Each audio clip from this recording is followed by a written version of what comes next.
Hello, today I'm going to talk about my autism and struggles with friends. I'm going to call this what I saw in a sweatshirt the other day. Look at autism with your heart. Your eyes might miss something. Before I start, these problems go for a lot of people with autism. And I know what you're going to say. Why don't you people with autism just stop it? Well, it would be great if I had any control whatsoever. Autism is mental illness, and it destroys all control over your social decisions. Listening to what I have to say in this video, it may sound as if I'm cognitively aware of my social decisions at all times. Well, when I've sat down and thought about it for weeks and have had time to practice, I am aware, but just not in the moment.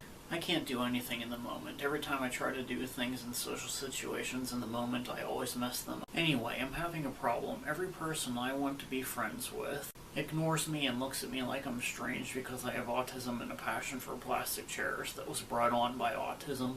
Now, I don't have many, but I have some friends, including one friend named Kathleen Murphy, who's always been there for me. I also have my friend Liam that was always there for me when I was in elementary, middle, and high school. I have had a couple friendships that I was not able to maintain because of my autism. Dan from the One Chair Company was my friend for a couple years until I went too far and gave out information online about chairs that I should not have. It's just like there's certain people in life that you just have to be friends with. Unfortunately, if someone with autism takes a liking to you, they're going to be your friend for life, and nothing you ever do will change that. People with autism don't know how and can't stand up for themselves, and will always forgive you no matter how bad you treated them. If you treat them badly, walk away and ignore them, the person with autism will be tortured with the thought every day of what did I do wrong, especially if they reply to you and just wanted to be your friend. Most people with autism don't have great social skills and they don't know how to engage in conversation. It might seem strange to you even though they're not. A bad experience with a potential friend can cause people with autism to stop talking to and wanting to meet and make new friends. My bad experience happened in July with Kristen Wittergren, and boy do I wish I could fix it.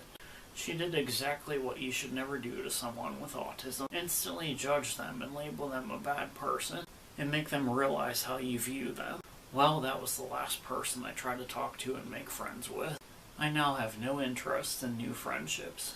Really, people of the opposite sex need to know and realize if approached by someone with autism, most likely the person with autism is looking for a friend or someone to talk to. And really, the last thing on their mind is wanting to be your girl or boyfriend. People with autism are always going to know facts about you, so just bear with it. They don't mean any harm, it's just that they're bored and that's one of the things they do. They just have the ability to see something and remember it, especially things on your Facebook profile. People with autism approach everybody the same and they never look anybody in the eye or take their eyes off the floor or ceiling in public. Personally, I only go to see doctors and to the store only when I have to avoid all social situations. I haven't gone out to eat or on a really big trip in many years. You really have to force me to get me to go out to eat or on a big trip. I stare at the table and my food when I go to restaurants. I never look up and I could never tell you what the waitress looked like. Most people with autism actually like to be alone because of all the bullying and rejection they have endured all of their life. I'm 30 years old and I still have bullies stalking and terrorizing me every time I go outside. And sometimes I feel like I'm about to lose hope. I never got a driver's license because of these guys, and I lost six-figure job offers because of it. I moved into a new house to get away from them, and they followed me. I never heard a sound of that house across the way before until the end of this summer, and now they taunt and tease me every time I go out there. I'm lucky I'm still alive after that letdown. I left all those plastic chairs and neighborhood friends in my old neighborhood to get away from them. Alright, back on topic. People with autism do like to have friends that occasionally give them help and support when they are down and need it. Occasionally hearing back from and receiving positive messages from friends is one of the most positive experiences a person with autism can experience, and it just makes their day. In this day and age of the internet, you need to realize not everyone that wants to talk to you or be your friend is a bad person. If they have autism, they are some of the most nicest and most caring people you can ever meet. If you think you have been contacted by someone with autism like me, best thing you can do is take a second and politely respond. Now, I don't go randomly looking for people to be friends with. I make friends by interacting with people at chair companies, or other places of interest. Usually I'll ask them a few questions about chairs and other things of interest, and then eventually they end up becoming my friend, and I can become friends with them on Facebook. And then I start getting friend suggestions on my page of people they know. And my friendships have slowly grown because people realize how much of an interesting person I really am. Yeah, once they realize I'm a good person, they're totally fine. But back in July, my list quit growing when I stopped talking to people.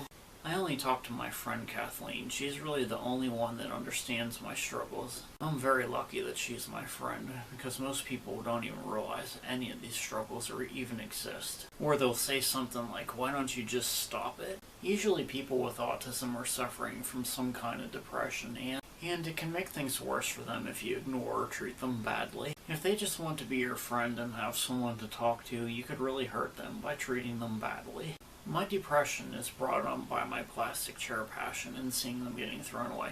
Seeing them getting thrown away actually drives me to tears at times. It also causes me nearly unbearable anxiety and stress.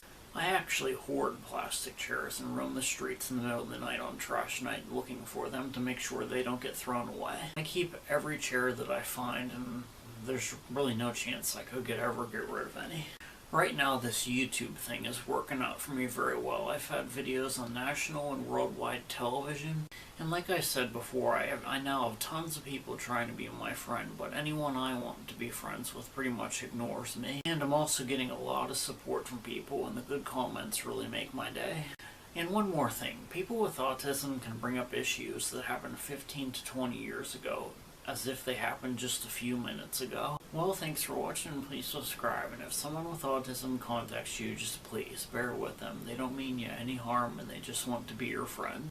And Kristen, if you and the several other people who know who they are, Dan, Mary, Tom, Lynn, Kevin, Keith, and Eric, your friendship would be greatly appreciated and would really make my day. Oh, and all this stuff on the wall, other than plastic chairs and electricity, I'm quite a showman.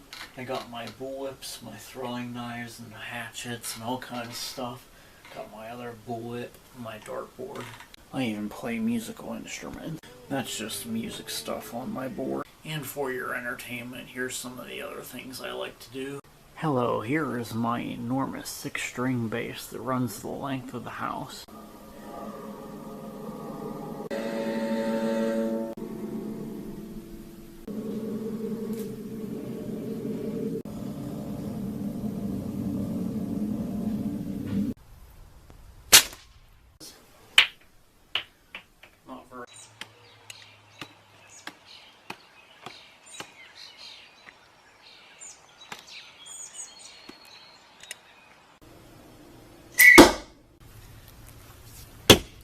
Hello, here's my new loop antenna. It goes to the perimeter of my backyard.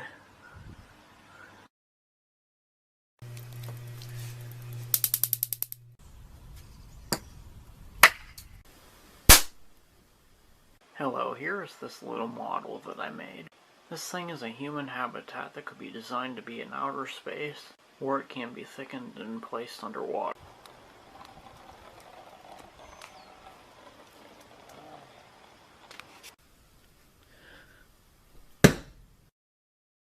And this is what happened. I totally lost it. Look at all those marks. They go.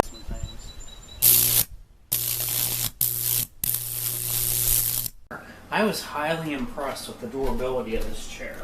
I mean, I can actually slam my weight into it and it doesn't even bend.